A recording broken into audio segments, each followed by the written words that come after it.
1 million and you lost 600,000. Well, yeah, it was probably about, at that point of time, probably about 40% of our overall revenues. Wow. Right? So they stole our contracts and then they Wow.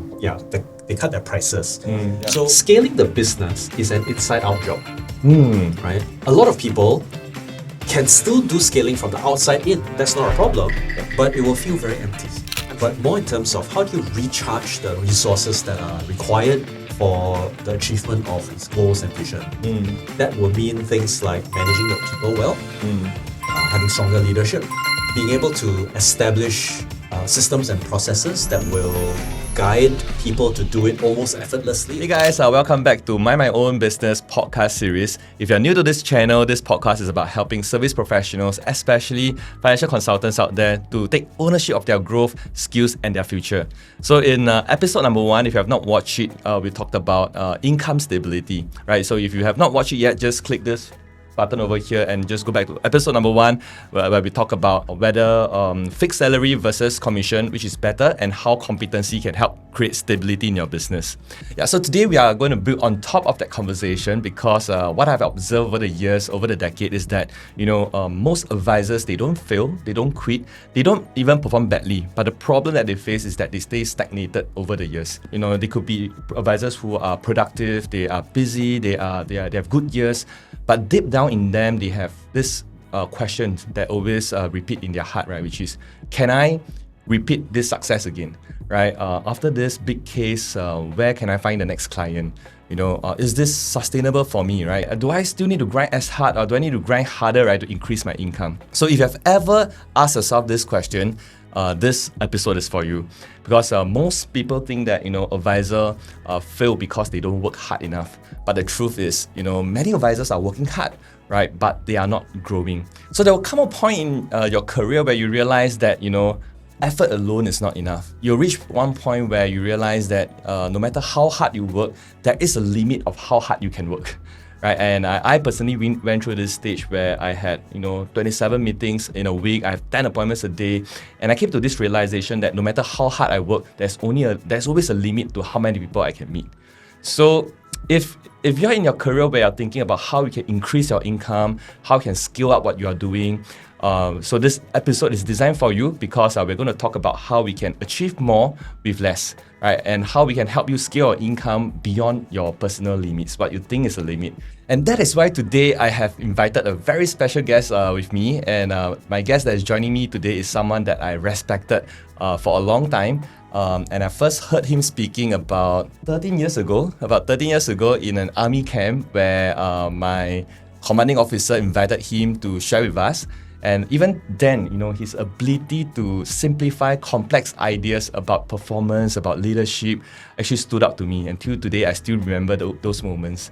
And years later, in 2022, right? It's about 2022, we crossed paths again in a community called Super Scaling, where he served as a trainer and facilitator there. Yeah, he's also one of Singapore's earliest NLP trainer, licensed by Dr. Richard Bandler. He coached many leaders, founders, and teams across different industries, helping them to improve performance, culture, resilience, and well-being during periods of change, challenge, and even chaos. So without further ado, right, Stuart, welcome to the show. Hey, so good to have you and me in this same room on this podcast. I'm really amazed that you took this step to come to this stage of building this podcast. I'm really, really proud. Yeah. Yes, thank you for joining us. Thank you for making time for this podcast as well. Not at all. Yeah, very grateful too. Yeah, so Stuart, I know you have coached thousands of entrepreneurs, business owners, corporate leaders, even service professionals. And I'm sure you have noticed, many of them, will reach a stage in their career where they feel stuck or stagnant. So, but what I'm more curious about, right, is do you have any personal experience to share? Where is there a moment in your career where you felt stuck, and how do you get out of such situation? Yeah, I've encountered so many situations where I've been stuck. I think I'll narrow it down to maybe 2 simple ones. One of it was specifically professional. The other one was more emotional. Yeah. So in professional side of things, I remember getting betrayed by ex-employees and losing over 600,000. Yeah. We had to really steel ourselves and get grounded. It wasn't so straightforward as just dusting ourselves off, because that was part of the first million that we ever made. And it was difficult. So 1 million and you lost 600,000. Well, yeah, it was probably about, at that point of time, probably about 40% of our overall revenues. Wow. Right? So they stole our contracts, and then they cut their prices. So while you can imagine me being very disappointed, it took some time to overcome that and was a bit of a trauma. But we had to steel ourselves by getting more into our own sayings, right? So we had to walk the talk, like there's no failure, only feedback, in order to move ahead.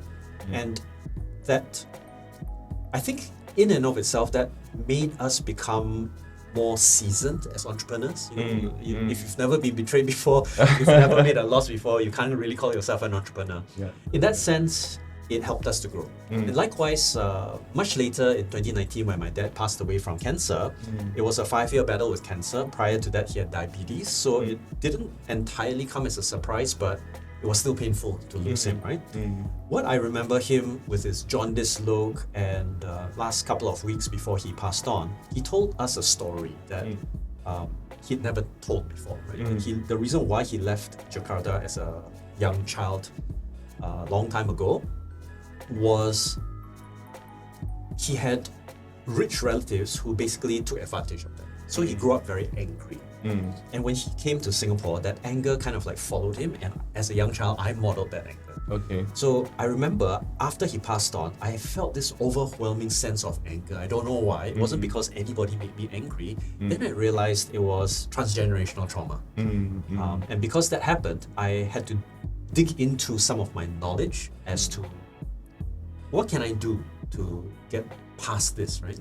And I realized that in all of my other problems, whether it's a financial problem, relationship problem, I'll go and read something about it, I'll learn from a podcast, and I use my mental and intellectual capability to get out of it. But this time was different. I can't mentally get out of something that's so deep-rooted in me. And I found that it was the physical. So I started working out, I built a routine. Physical. And coming out of that enabled me to realize even more of my potential. So I have this strong belief that blockages and being stuck is not a bad thing. Sometimes if you can learn from it, it becomes like the next pathway to a new era for you. And I think this is something that most business owners, or even service professionals, or even senior leaders, they might get the hint of it, but it might sound a bit more reassuring from somebody who's come through this pathway as well.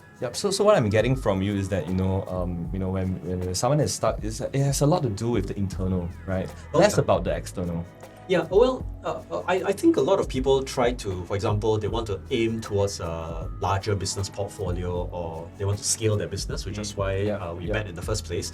Scaling the business is an inside-out job, right? A lot of people can still do scaling from the outside in. That's not a problem, but it will feel very empty. I'm sure you've heard stories of people who built multi-million-dollar businesses but ended up being very empty. And I can tell you, I was there once, right? So I had to dig into understanding what my purpose was and to clarify how I want to run my business intentionally. So we talk about the word scaling, right? So scaling, the word scalability and the word scaling means different meaning to different people. I want to hear from you, what does scalability means to you, and what does scaling up your income means to you? Okay, so most people will think of a numerical scale, right? So it's like from 2x to 5x or 10x. And sure, I've helped many businesses get from their 6-figure to 7-figure, 7-figure to 8-figure, but I don't think that is the final definition. Right? That's just one of the different definitions. I believe that scalability means sustenance, your ability to sustain the effort and to be able to carry it on for a long time, if possible, even beyond your lifespan. So how does a business become sustainable? Not necessarily by buying better lights or turning off the power when you leave the office, but more in terms of how do you recharge the resources that are required for the achievement of its goals and vision. That will mean things like managing the people well, having stronger leadership, being able to establish systems and processes that will guide people to do it almost effortlessly if possible. And more importantly, to reject what is not part of the sustainable framework. Yep. Right? So a lot of people say, oh, I want to scale, so I double my income. Earlier on, you're mentioning about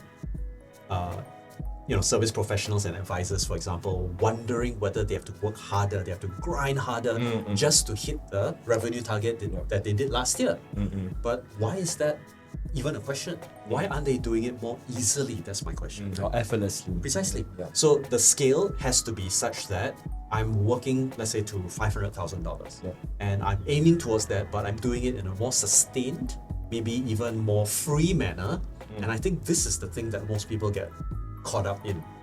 They forget that if I work harder, you're right, we'll always have a limit, but there's always a negative impact of working harder as well. You lose your sleep, peace of mind, things like that. And after a while, you hate what you do and you don't want to continue anymore. Precisely. So I've personally been through that phase as well. Right, yeah. So I mean, for those who are stuck in this kind of a loop, then it most certainly is about curating or clarifying three core pillars in scale, in my opinion. The first one is clarifying what you're masterful at, right? So we call it mastery. I believe that mastery is critical in establishing competency and skill set, but also in self-belief. Because if you don't believe in yourself, you wouldn't sustain that effort to move forward. The second one is your mindset, right? Mindset, in my own opinion, is everything. If I had a better or more robust mindset in my earlier days, I think I would have taken a lot of my failures even more personally. Like they say, don't take it personally. No, take it personally so that you can really learn hard lessons from it and learn hard truths about yourself, so that when you open the doors again, it's a celebration, right? And then the last part is the model, because a lot of service professionals are in a business model that actually does not allow them to scale. And I'll be perfectly frank, as a coach myself and as a consultant, I'm trading time for money. But it's also because I've come to a realization that's exactly what I enjoy doing. However, the leverage is not in that model, it's in other models, whether investing or finding business partners, all of these kinds of things that can help you to scale differently. So scale doesn't necessarily mean bringing company A or service A to A prime, the next level, right? It could be multiplying it, it could be divesting it and then finding other ways to do it. And there are so many different types of models. It's not possible to cover in this podcast, but certainly people have to take a look at how they're structuring it. Well, thanks for sharing, right? So there are three pillars that you shared. You mentioned mastery, models, and mindset, right? Let's start with mastery first. Sure. Something that I agree as well, because I'm a firm believer of focusing on what if we can focus our time to do what we are good at and what we enjoy doing, right? That's when we know what are other areas of our business or other areas of our job scope, right, that we can delegate down. So I call this framework delegate and elevate. Okay. So delegate down areas that you're not good at, you don't enjoy doing, and then you elevate out and focusing on areas that you're good at and you're masterful at. Yeah, I totally agree with that. I would say that this is phase 2 of mastery, right? Phase 1 of mastery is knocking your head against the wall, trying everything, trying to be as good at everything as possible, because delegation requires clarity. Yes. Right? Yes. And if you're trying to delegate to somebody whom you're not even clear whether it's competent in doing that thing, then it becomes a problem. So the first stage is really just widening your target board. And so just trying different things. If you don't like it, at least you make a note of it.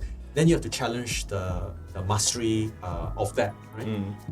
It's better to, and I have a slightly different way of thinking about why people like or dislike something.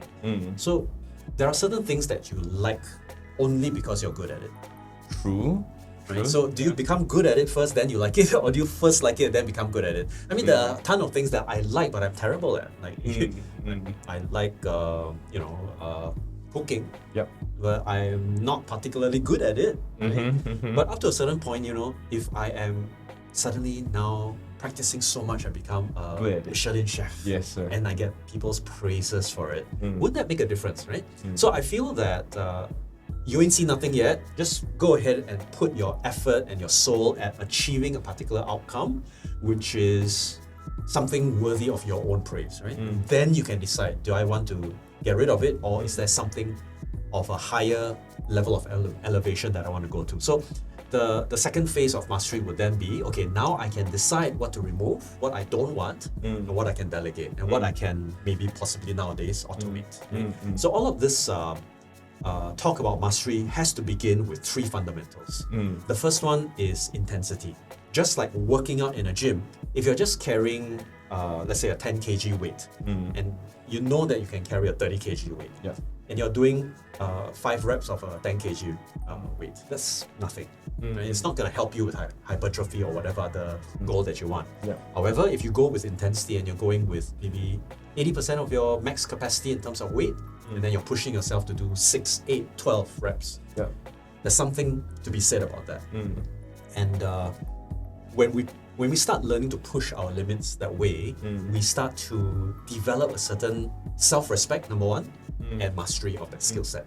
So we put ourselves into the gym, and then we keep working the reps, and then as time goes by, we increase our ability to handle that level of intensity, right? So that's intensity.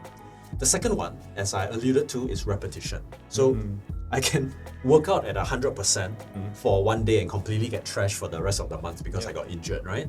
But if I can repeat at 80% day in, day out, and still grow, and in fact grow far better without putting myself out of commission. So repetition itself is not just a science, it's an art, right? How do I calibrate to myself? And if I'm repeating, am I learning new lessons? And I realized that, like for example, going to the gym, I thought going to the gym is just lifting weights. Until I realized that there's a certain set of mechanics in the skeletal structure, your muscular structure, and so on, that actually makes sense, right? So if I didn't observe that initially, now I'm observing it. So that's another reason why repetition helps with mastery. A very funny story. I met this former student of mine. She's a nurse, and she said, I want to try coming out on my own, but I'm so scared. What are you scared about? What if I made a mistake? What if I had these troubles? What if I run out of money? I said, okay, let's think of 2 tracks, right? One track where you have already come out of your business, of your profession, you've come into business, and you made mistakes. Okay, what are you going to do when you make those mistakes? We learn from the mistakes. Learn from mistakes, right? You're an intelligent person, so you most certainly learn from the mistakes. Are the mistakes painful? Sure, they are. Okay, but if you gave yourself the excuse to say, no, I need to learn everything in the world before I can go and take an MBA, that'll be 2 years setting yourself behind, plus the cash that you put inside, right? So if you wait for 2 years or 3 years just because you're afraid and you want assurance, actually the assurance is in the doing. So sometimes I tell people that it is not waiting for clarity to take action. It's in taking action so that you get clarity. So through this approach with repetition and intensity, you get stronger. But there's one last thing that needs to go into it, which is the internal dialogue, the inner conversations that you have, right? So if you're constantly telling yourself, oh, this is so heavy, I can't lift it, it's terrible, right? I'm gonna die. Then you wouldn't feel like doing it. Instead of saying, this is good for me, I'm getting stronger, it's painful, but we are improving, right? All of these ways of affirming ourselves makes a huge difference. Help us attain mastery. Absolutely. I'm a bit more curious, like how has attaining, I mean, you mentioned about mastery, how has mastery helped you scale up your income personally? So when I first started out, I remember just taking training and speaking as a hobby. Right? And being a hobby, I'll just walk into a school, I'll knock on the principal's door and present a course, and they say, yeah, sure, come on board, and we'll do a half-day program for $200 or $300, which was still quite generous back in the day. But they had a budget to spend, and they said they will find that the curriculum matches their intent, and it was fine. So after doing it for can you imagine half a day for $200, $300, right? As a hobby, it's nice, extra money, but it's not going to sustain a livelihood. I couldn't pay even electricity and utilities bills with that, right? So I ended up deciding that I needed to value my worth. And whatever that worth was an arbitrary number. So someone decided, okay, I'll pay you $1,000. Would you take it? Yeah, sure, let's take it. It's higher than $200. Then someone say $1,050. Then you come to a dilemma where the price is a trade for your soul. Right? Do I want to really do this program just because you gave me money? Yeah. So I remember at one point of time, especially after I came up to do consulting, I had a bit of a trouble because, back in the days where we're running B2C programs, it was relatively easy to just charge a per head cost. But going to corporate, it was completely different. B2B side. Yeah, I had to come up with a different pricing model. So I said to myself, what would be a good price? And I made some calculations. If in a month I needed to pay bills of about, let's say, $8,000, then I could work towards 8 days of $1,000. Or I could work towards 4 days of $2,000. Right? But that's just baseline, right? Because those are all my expenses. I need a little bit extra. So that's my mindset moving forward. It's like, okay, let's just go out after this. And then I realized that it was still trading time for money. And to a great extent, I could not control the quality of my connections. I was still driven to be a vendor. So one of the things that I learned was don't get myself into a vendor trap. Build partnerships, right? So that instead of me trying to earn $1,000 from one customer, I'm potentially earning $50,000 from a level-headed partner. And in partnership, what it means is that I own your results as well, right? Not just my results. Oh yeah, I'm done with the training program. That's not good enough. I want to see the impact. So by positioning myself that way, it allowed me as a service professional to start looking at creating value for other people through my competency. But it is not a zero-sum game. I had to start with the $200, $1,000, the $2,000. And after a certain point of time where I could prove my worth at that level, then I asked myself, how much higher can I go? Right? And that's where I could put out the prices. And you mentioned about being masterful, and I think that's also the reason why people are willing to partner with you. People are willing to collaborate with you because you're good at what you do. Well, thanks for saying that. I'm quite, I would say, proud of myself for having achieved what I have achieved thus far. But I don't think it's the end. That's the point, right? Because mastery is never ending. You master yourself today, tomorrow it's a future version, and you've got the past version, which means that time has passed, other people are getting better, right? True. So if there's complacency in place, then we're gonna get ourselves into a lot of trouble. And trust me, I've been there before, being complacent and thinking that the world owes me good a enough. favor. So no, I think in the end, by being able to focus on constantly sharpening the saw, constantly having that edge, whatever that edge is. So I was speaking to some of my ex-students about how, especially over the last year, I've invested a lot back into myself, right? So I've hired different types of coaches for my very niche areas, like whether it's funnel building or search engine optimization. I spent $20,000, $30,000, $40,000. But the intention was not to tell them that they have to spend their money, but to show that I'm still in the game. I'm not stopping my learning. So learning is probably an everyday affair for me. So for an individual to, say, scale the business, the base has got to be the skill sets that you have, because if you don't have the skill sets or your skill sets get overcrowded, then you learn another skill set. And if you got good capability to learn previous skill sets, you have good capability to learn others. It just keeps cycling that way. You know what I'm so amazed about you is that, there's always something new that you're learning. I know recently he has been learning about AI, and whatever tools that he needs, but he don't want to pay for it, he code those tools himself. Just now he was telling me that you just coded project management tool, right? And it's amazing, man. Yeah, it's just okay. So I've always had this belief, right? If you want to learn, like in the good old days, my mom would come to me and say, "You better study for the exams." And I didn't like the attitude of having to study because somebody told me to do so. So inside my head, the first thing that I asked myself was, actually, why do I want to study? Is it just to pass an exam?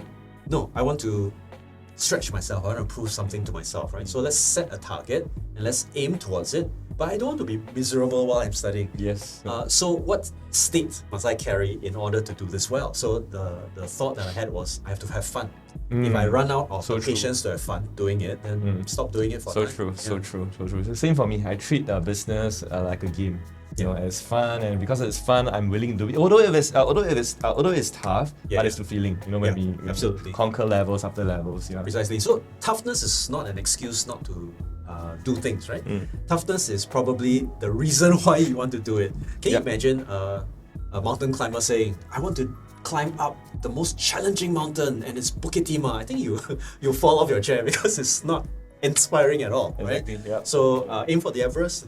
True. So, wow, thanks for sharing, Stuart. We have your talk about mastery, and then I remember there's two more pillars you mentioned about. You mentioned about business model and mindset, right? Yes. So can you share with me a little bit more about how the different types of business model can help someone scale up their income? Yeah, so one of the things that I've realized is even for myself as a consultant, I'm constrained by my business model. Right? So no matter how hard I work, I won't be able to scale to, let's say, a multi-7-figure. It might be still possible to hit like a 7-figure, but I'll probably be burnt out, and that's not the way of a sustainable model. So what happens inside a business model is we need to identify what kind of value proposition we have and what offer that we have for the target audience that we're serving. And the business models that are in service professionals, the truth is that there's very limited scalability unless you either replicate or multiply your efforts. For example, in the financial advisory business, you have a replication type of model, right? Yeah. So that's one way where you can have an agency and then you can scale that agency. But that comes with a caveat. The caveat is that model requires you to be good as a leader and good as a hirer of talent. Right? So if you're poor at it, you keep tripping up and you're going to get yourself exhausted because you end up with a lot of work that you didn't realize you had to do. Right? I'm pretty sure you experienced this in the early days, right? So true. Yeah. So leveling up the mastery of that competency is going to help them to scale up their business model. So what do you master? Is it only the business stuff, or is it also things like communication, leadership, the ability to coach other people, the ability to perhaps sell? Right? All of these are very important skill sets that are necessary for service. How about personal branding? How about service recovery, especially when something screws up? So all of these things are important skills that have to be developed as a result of the business model. So I would say that for somebody who wants to envision their perfect business model, they first of all have to think about what their perfect day is. So for me, my perfect day is I am investigating new things and I'm learning new things because it brings me intrinsic joy. And how do I do that? I think I will get quite stifled if I have to follow very rigid rules. But if I've got creative leeway, then that's fine. So I will design my business model around that, and then only after that, then I ask myself, based on whatever choices that my business model constrains me by, what is my upside in terms of revenue? So I'm very well aware as a consultant, it's going to be very difficult for me to scale using the current business model. So I became sort of like a consultant to other businesses that are working together with me in the same field. So whether they're psychotherapists or whether they're trainers and coaches, some of them come to me for coaching, and if I talent spot that they are within a certain X factor, I would say, then I will propose to them that I continue the coaching, but then we do an equity exchange. So I become a business partner. Wow. So through that, I can leverage my knowledge that I've mastered. I'm now earning a return from my past efforts, right? By building a business model that is like that. So other speakers, other psychotherapists, other coaches who want to scale their business but are too junior, or they don't have the proper systems. Hey, I've built the systems for the last 30 years, so why don't you leverage? And as long as that partnership goes well, and I have my own criteria of doing that, the business model now works better for me than previously. I'm no longer just hunting on my own. I've got a tribe of hunters going together with me, right? So that's one way to leverage. But I also know that there are some people who leverage by utilizing different, completely different business models. For example, and this is probably not surprising, there are advisors who are also speakers. So they speak, they draw a crowd, the crowd loves them and respects them, and it becomes so much easier to close a deal, especially for those who resonate more with you, right? So that's one possible model.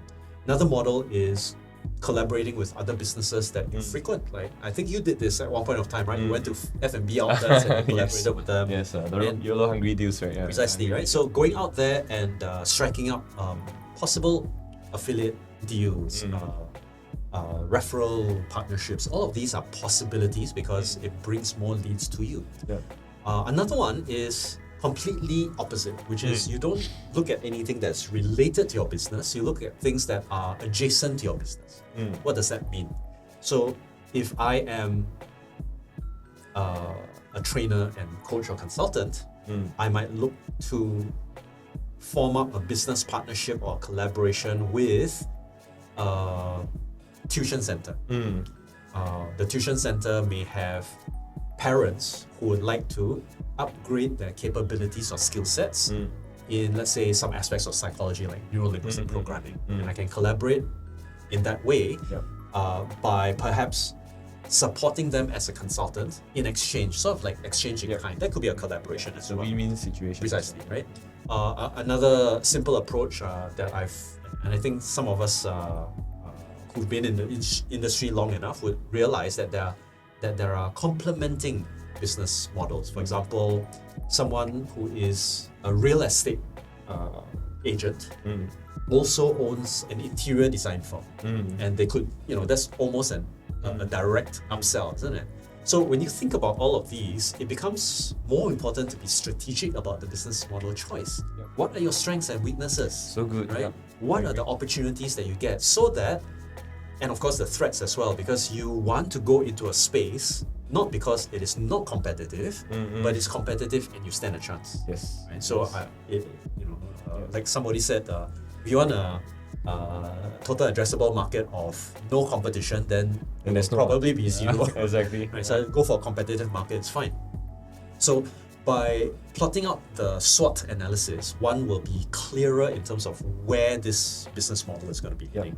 So I would say that there is so much more to talk about in terms of business models. I can't go into every single one, but most certainly when I meet coaching clients, they're usually stumped by the idea that the business model requires me to think so much about the business. And sure, because if you're working on the business, it's going to give you more leverage, right? Rather than working in the business. And when you're working in the business, you don't have foresight, really. So things like as simple as, what is your customer acquisition strategy? Right? If your model dictates that your acquisition strategy is referrals, then you need to look for collaborators who are referrals.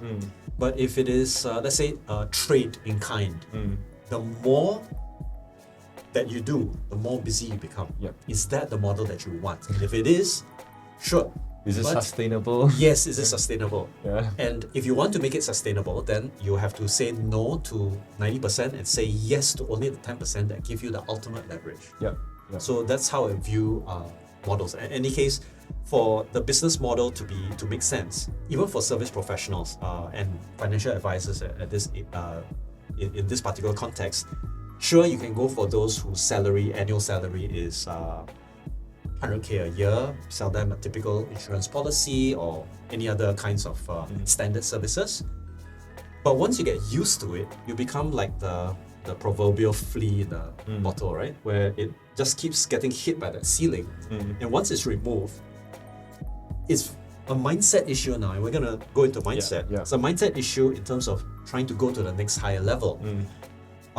Once I'm able to sort out a person's business model to form up something that plays to their strengths, avoids gaping weaknesses, and capitalizes on opportunities, usually they're home free.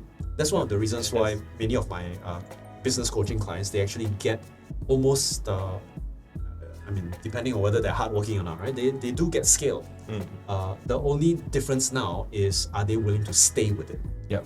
Yes, and that's the most important question, right? Because if it's not sustainable, you're not willing to scale it to continue with it, and everything just collapse after that. Absolutely. So if I were to sum up what you mentioned, basically you are saying that how business model helps to scale up someone's income is basically by creating leverage within the model.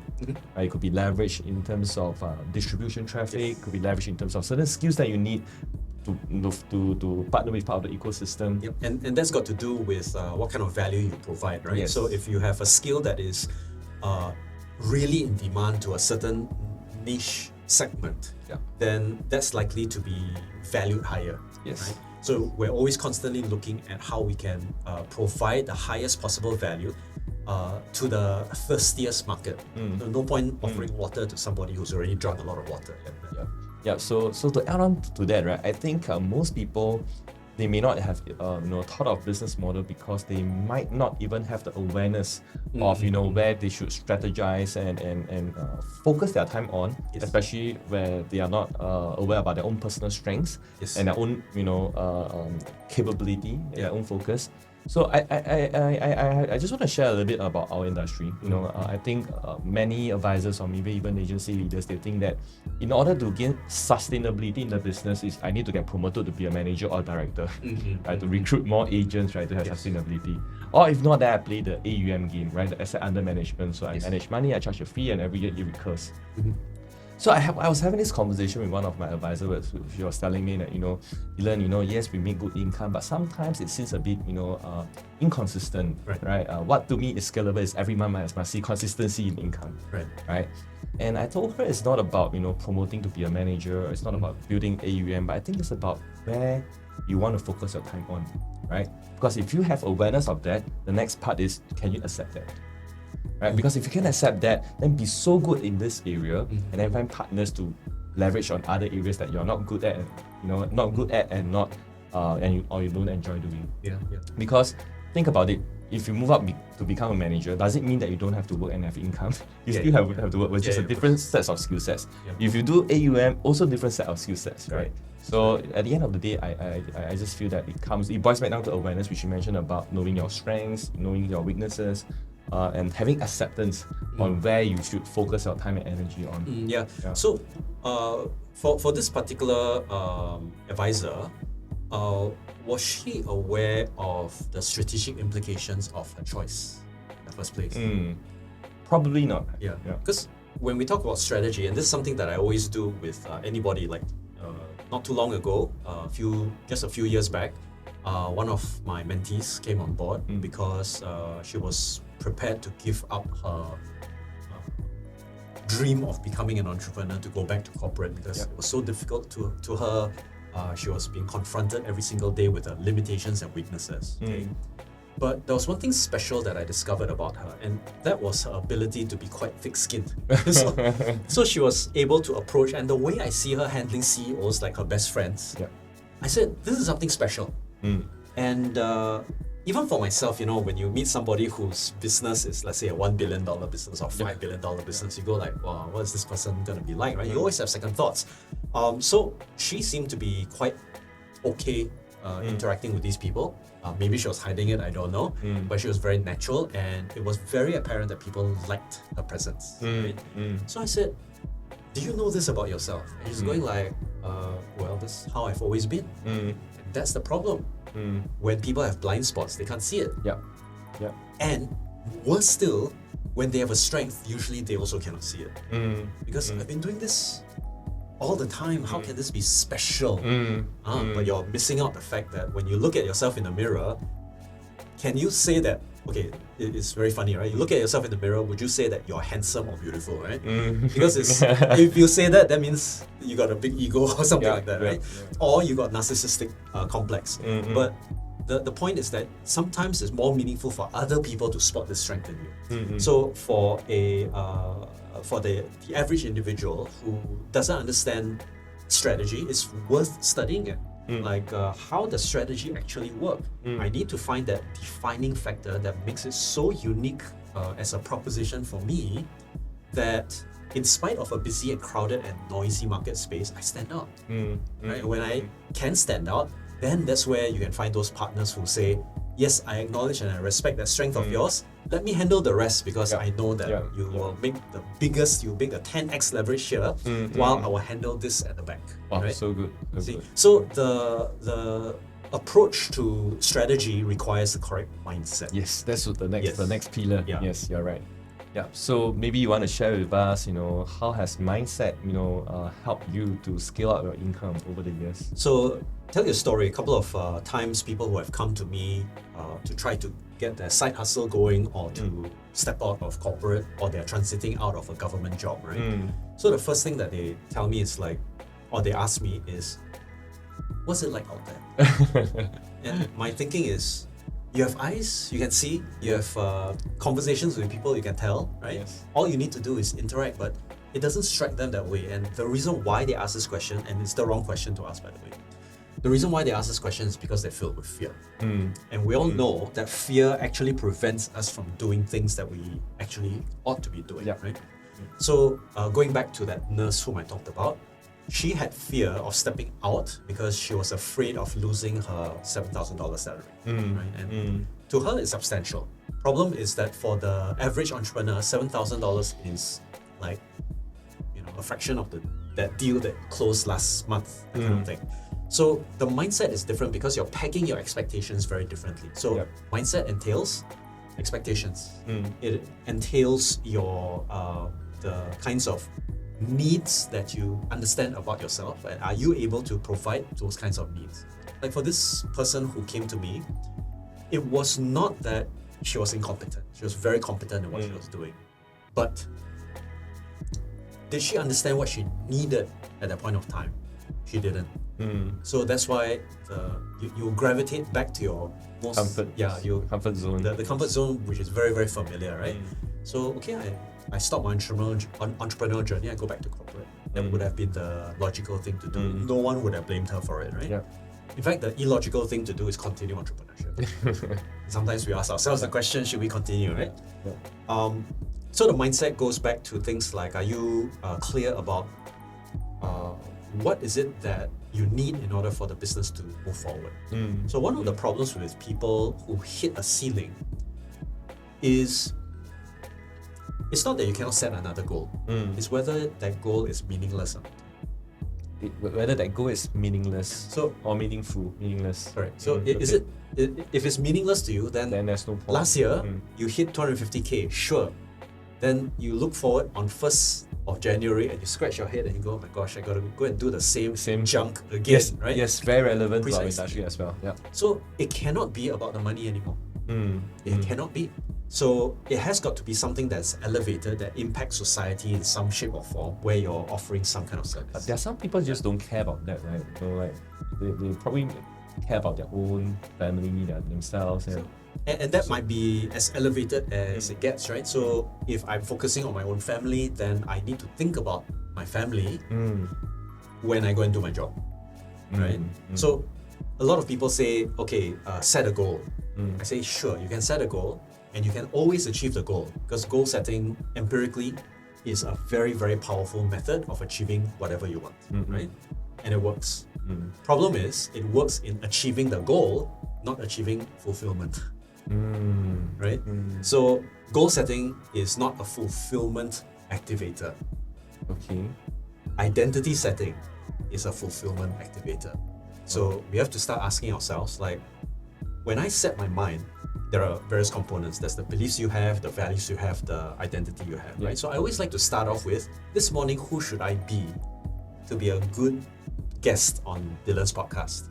Then I step into that and then I deliver, right? Rather than, what's our goal for today?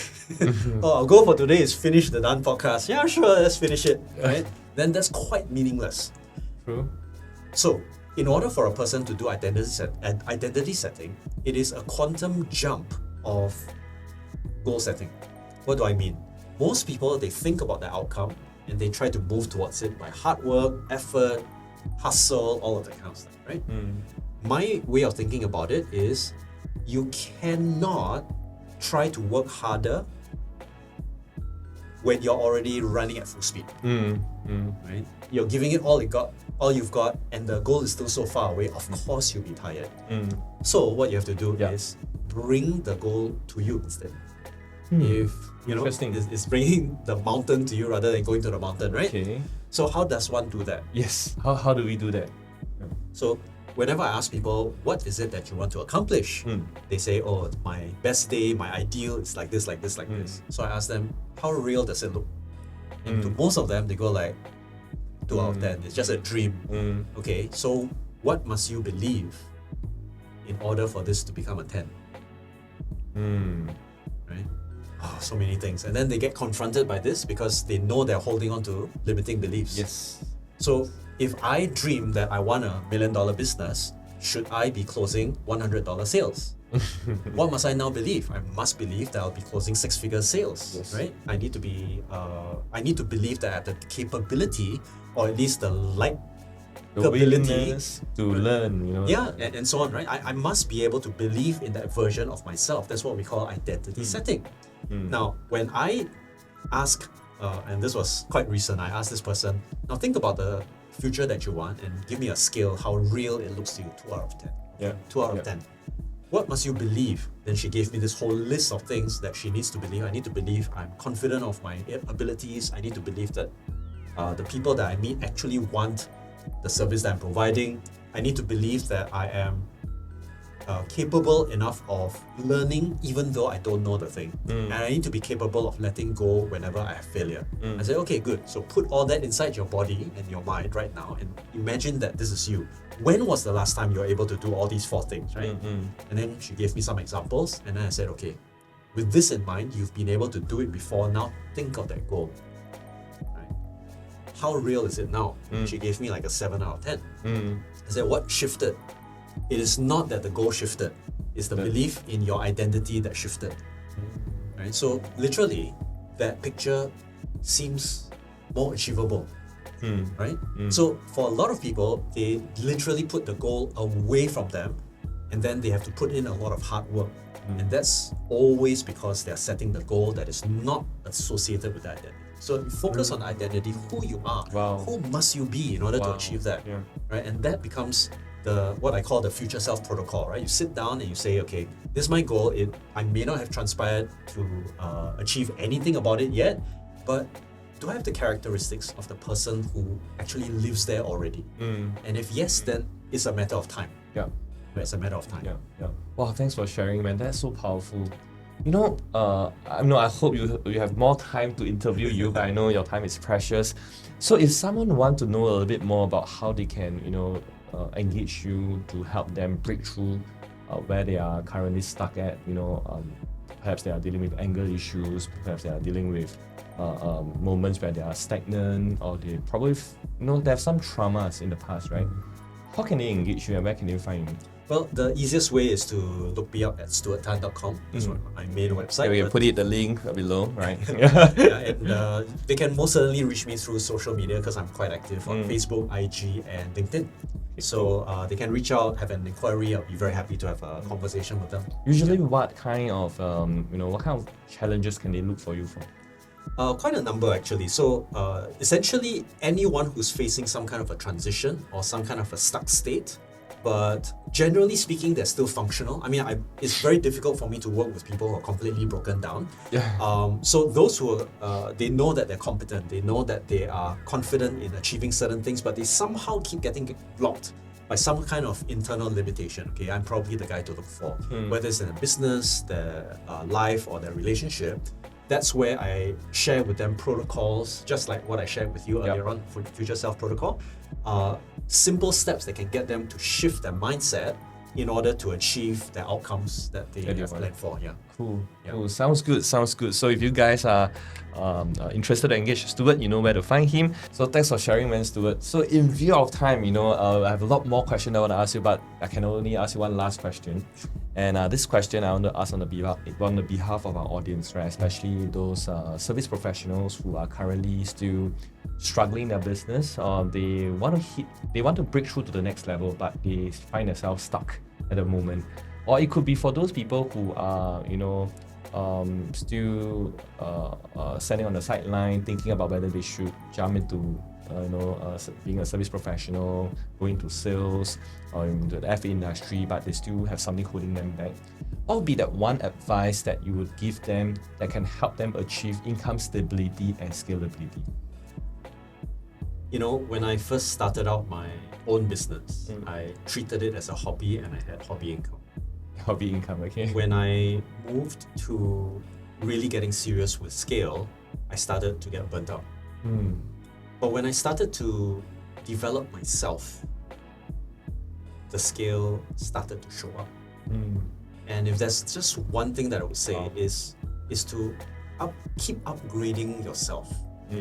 No matter what the tide or time, it doesn't take very much effort or even cost nowadays to watch a podcast or even to learn from a book, but to really, really go down to the nitty-gritties, right? So that you apply the mastery cycle of intensity, repetition, language, right, of the mind, and just keep cycling through that so that you have more to offer.